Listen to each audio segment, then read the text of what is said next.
23 de setembro. Começa agora o programa Hora e a Vez da Pequena Empresa. Confira no programa de hoje o advogado Piraci Oliveira abordando novos tópicos sobre a reforma trabalhista e o doutor Marcos Tavares Leite falando sobre dissolução irregular de sociedade. E nesta semana, o presidente do SINP, Joseph Cury, recebe o professor Ricardo de Camargo, especialista em meteorologia do Instituto Astronômico e Geofísico da Universidade de São Paulo, que falou sobre as mudanças climáticas que estão ocorrendo em nosso planeta. Fique conosco!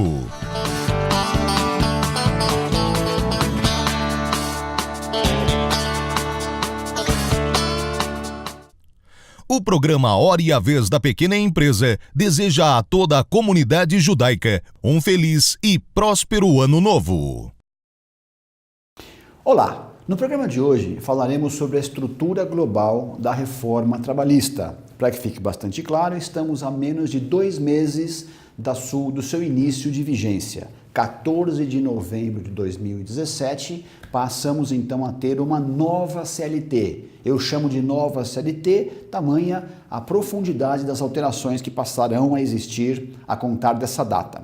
Muito bem, juntamente com a modernização das regras trabalhistas, foi inegável que o objetivo do legislador é o de reduzir o número de processos judiciais. Temos atualmente 11 mil novos processos ao dia e esse número será drasticamente reduzido a contar de 2018, estejam certos disso. Muito bem, afora toda a questão de mudança de procedimentos, há 4 itens que são bastante importantes com o objetivo de diminuir a judicialização dos termos de contrato. O primeiro deles é a possibilidade de arbitragem na esfera trabalhista. Então, em determinadas circunstâncias, empregado e empregador poderão estabelecer que ao término do contrato, em havendo dúvida, poderá ser o litígio levado à arbitragem e não mais obrigatoriamente à Justiça do Trabalho. Com certeza, isso diminuirá o número de processos.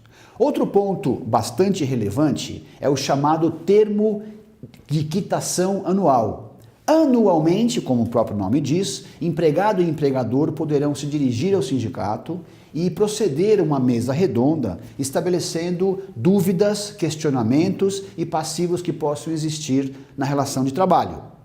As dúvidas deverão ser elencadas, quantificadas e será feito um acordo com força de quitação homologatória. Se feito no sindicato, esse termo de ajuste anual impedirá que aquele reclamante, que aquele empregado, no futuro, ingresse com o procedimento judicial.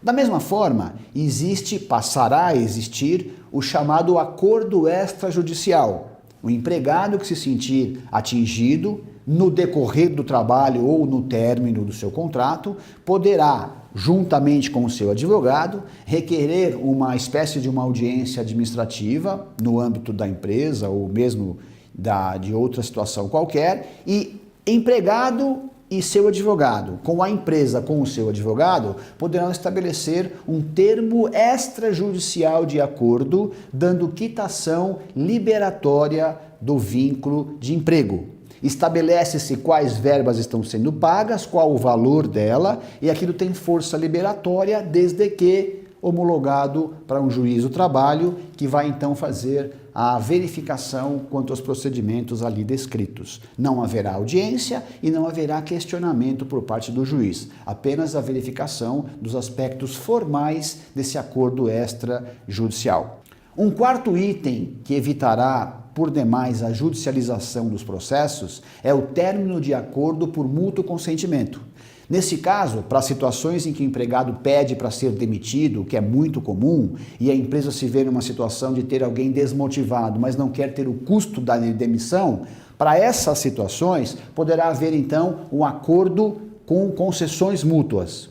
Ao invés de 40% da multa do fundo de garantia, será pago 20%. Ao invés de 30 dias de aviso prévio, será pago, indenizado ou trabalhado apenas 15%. E o empregado não poderá levantar o seguro-desemprego e o depósito do fundo de garantia daquele período, ele terá acesso a apenas 80%.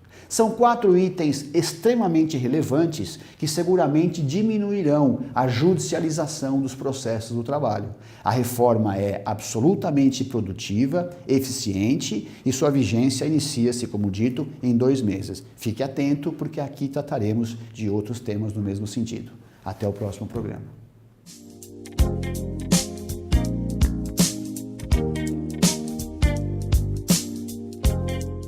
São mais de 1.100 programas, 402 horas, 24.200 minutos, 4.400 opiniões, 15 anos no ar.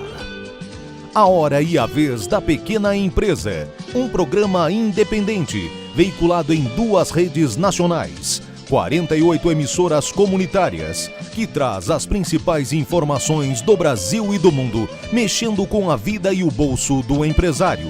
Um programa dinâmico, sinalizador de tendências e com uma abordagem diferente, comandado por Joseph Cury, presidente do Sindicato da Micro e Pequena Indústria de São Paulo. Um programa feito para você, empresário da micro e pequena empresa, herói nacional, responsável pela geração de emprego e pelo mercado interno. Obrigado por fazer parte da nossa história. O Superior Tribunal de Justiça deve decidir nos próximos dias uma questão controvertida sobre o redirecionamento de execuções fiscais, no caso de dissolução irregular de sociedade, aos sócios em geral.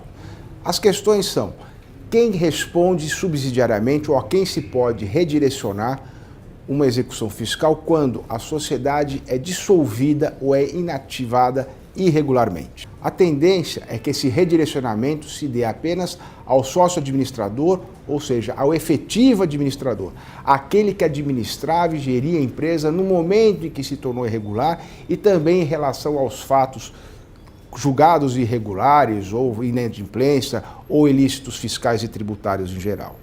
A Fazenda, por sua vez, debate no sentido de que a responsabilidade deve ser dada ao sócio, mesmo que seja um sócio administrador que jamais tenha exercido a gestão ou a administração da empresa.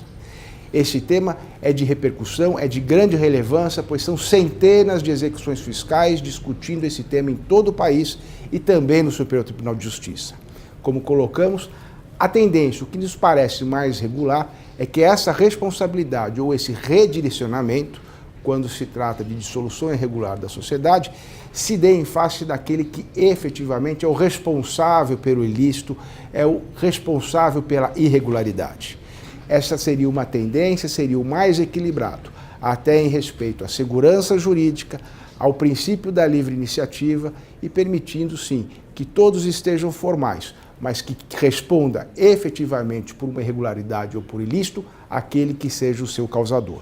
É nesse sentido que o SIMP trabalha, sempre estimulando a atividade empreendedora regular e formal.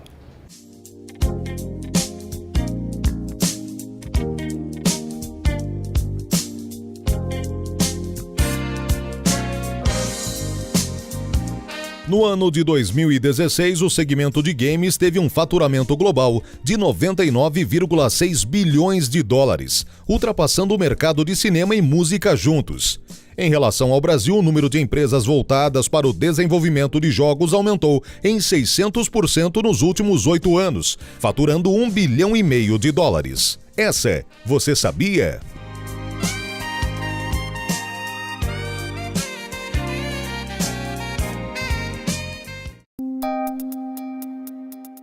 Entrevista da semana.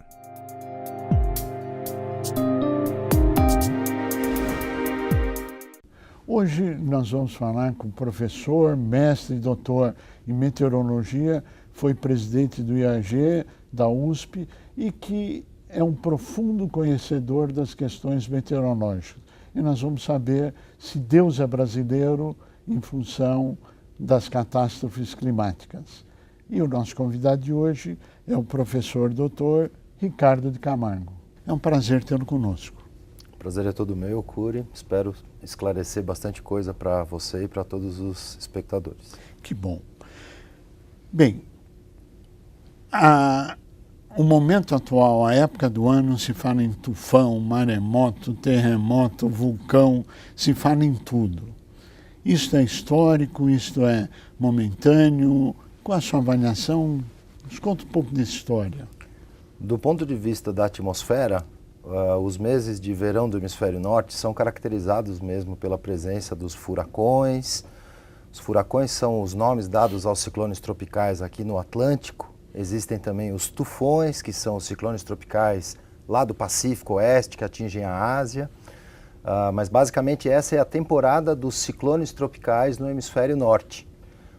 Essa coincidência com terremotos que aconteceram aí no México, esse até aqui do Paraná, é realmente uma coincidência que eu não acredito que seja o planeta se revoltando na mesma época do ano. Eu acredito que é uma mera coincidência de causas de fenômenos da natureza de origem completamente diferentes. Qual a origem de tudo isso? O que vem causando esse aquecimento? Se é em função do aquecimento ou não? Qual a causa, a raiz de tudo isso? O que a gente precisa entender de uma maneira bastante abrangente é que o oceano e a atmosfera, eles nunca vão parar de se movimentar porque eles redistribuem energia em todo o sistema climático terrestre. A energia que vem do Sol, ela não incide igualmente em todas as latitudes e o oceano e a atmosfera se incumbem de redistribuir essa energia pelo planeta. Mesmo que um lugar seja frio e o outro lugar seja quente, mas o lugar frio não está permanentemente esfriando e o lugar quente não está permanentemente aquecendo. Então, se existe uma incidência desigual, existe uma redistribuição da energia. Essa redistribuição da energia se dá tanto pelo oceano, como pela atmosfera, como por sistemas como os furacões, como os ciclones tropicais, que são sistemas atmosféricos, máquinas térmicas na atmosfera, que são muito capazes de absorver energia do oceano, das camadas superficiais do oceano. Então, é uma característica natural do sistema climático terrestre, e esses sistemas sempre aconteceram, sempre vão acontecer, principalmente nessa época do ano, onde os ingredientes são bastante presentes, bastante propícios nesses locais do hemisfério norte que a gente acabou de citar. Se nós voltarmos 200, 500 anos atrás, existiam esses fenômenos antes da influência do ser humano? Olha, pode parecer história de pescador ou de navegador, mas a primeira frota que foi praticamente abatida por um ciclone tropical foi Marco Polo em 1200, né? Então, 1200. Sim, essas coisas estão acontecendo, sempre aconteceram, e a expectativa com um cenário de aquecimento é que haja uma mudança, e a questão é qual mudança vai acontecer. Ou seja, os ciclos estão diminuindo, é isso? As causas que motivam esse aquecimento, a sua periodicidade está cada vez menor. Se a gente pudesse fazer uma síntese. Se a gente conseguir fazer uma síntese bastante breve de toda a história climática do planeta, a gente observa ciclos de aquecimento e de resfriamento, as tais eras glaciais e interglaciais, parte da variabilidade natural do planeta, dessa redistribuição de energia, como a gente falou. Mas o que acontece hoje em dia é que a escala de tempo em que essas coisas estão acontecendo, ela está muito menor. Na história do planeta, a gente teve ciclos de milhares de anos, e o que a gente está vendo agora é que nos últimos 150 anos da Revolução Industrial para cá, as mudanças são muito abruptas e muito evidentes, e não é por achismo, é por medições. Existe uma série de equipamentos que fazem medições de temperatura da superfície, de temperatura no oceano, perfis de temperatura no oceano, perfis de temperatura na atmosfera. Então, existe um conhecimento por trás disso que a gente pode afirmar que nesses últimos 150 anos a ação do homem foi tal que deu uma bagunçada nesses ciclos naturais. A gente inverteu a ordem em que as variáveis mudaram. Na história do planeta, a temperatura aumentou antes dos gases do efeito estufa, ou equivalente CO2, aumentar. E o que a gente tem feito nesses últimos 150 anos é aumentar muito a concentração desses gases de efeito estufa, e eles sim é que são responsáveis por reter energia no sistema e fazer a temperatura aumentar. Então essas evidências são muito claras e elas não aconteceram na história natural do planeta. Isso é o que é bastante evidente para a gente fazer uma afirmação de que sim, tem uma mão da ação humana nesse contexto. Bem, o Brasil, felizmente, tem sofrido poucas catástrofes meteorológicas comparado ao resto do mundo. Essa afirmativa é correta? Se a gente for considerar, Curi, os sistemas mais intensos, os grandes furacões, os grandes tornados, né? A gente não tem furacões aqui. Houve um caso de um ciclone designado como furacão em março de 2004, aquele ciclone Catarina.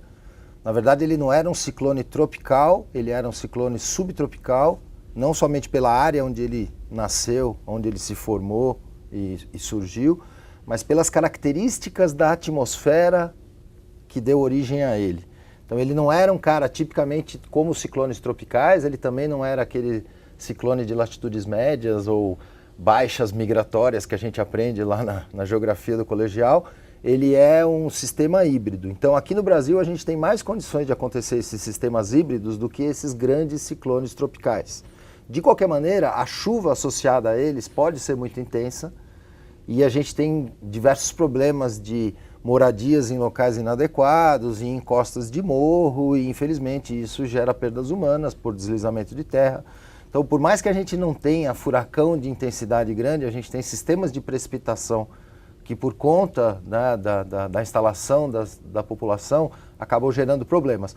Tornados, realmente, a gente tem uma quantidade muito menor do que a América do Norte, por exemplo, do que os Estados Unidos. A gente tem tornados aqui no Brasil, tem registros, inclusive filmagens hoje em dia com esses aparelhos que são capazes de filmar no bolso de todas as pessoas, mas a gente nunca teve tornados de intensidade tão alta como a gente vê nos Estados Unidos. Quer dizer, não é nunca. Teve alguns casos interessantes aqui no Brasil de força do vento muito intenso, jogar caminhonetes lá no pasto, virar um caminhão de geladeira, quer dizer, tem que ser um vento bastante forte, né? Claro. Mas as medições não indicam a ocorrência de tornados de intensidade severa como aqueles que acontecem nos Estados Unidos. Então, temos um privilégio, sim, de não termos alguns dos eventos meteorológicos mais intensos, mas, infelizmente, a exposição da população, aonde as moradias existem, acaba sendo... O que a gente tem acaba dando origem à perda de vidas, que é a pior. Em função da chuva. Em função da chuva, basicamente. As chuvas estão mudando. Existe uma dificuldade enorme da gente conseguir fazer essa separação, né, e entender se essas características que estão acontecendo agora, elas fazem parte da variabilidade natural ou se elas já são uma mistura dessa variabilidade natural com a ação do homem. A gente suspeita bastante que aqui no Brasil, por exemplo, vai haver uma mudança no regime de chuvas, de modo que a estação chuvosa ela pode ser mal distribuída por um número maior de meses, ou o que seria também ruim, mais concentrada no número menor de meses. Então a gente não conseguiria se organizar para ter os reservatórios, tanto para geração de energia quanto para abastecimento, nem num caso nem no outro. Existem estudos que indicam essas mudanças, mas a gente não é capaz de fazer afirmações categóricas porque são todas projeções. Diferente de uma previsão do tempo para o final de semana, ela é feita de uma maneira análoga, mas ela envolve uma série de outros complicantes. Mas é uma projeção, a gente precisa tratar isso com cuidado, não é uma questão de que vai acontecer, existe um indício dessa mudança e eu gostaria muito de saber como vai mudar para a gente poder se antecipar para isso. Ou seja, até prova em contrário, dá para dizer que Deus é brasileiro a nível de questões meteorológicas por enquanto. Eu acho que ele nos ajuda sim, a gente é que acaba expondo a população por uma questão do local das habitações, que realmente não ajuda muito. É lógico que questões como o Nordeste enfrenta de seca, ou às vezes que o Sul enfrenta, ou até a própria Amazônia de enchentes, elas nos permeiam ao longo da história, e isso acontece nos outros países também.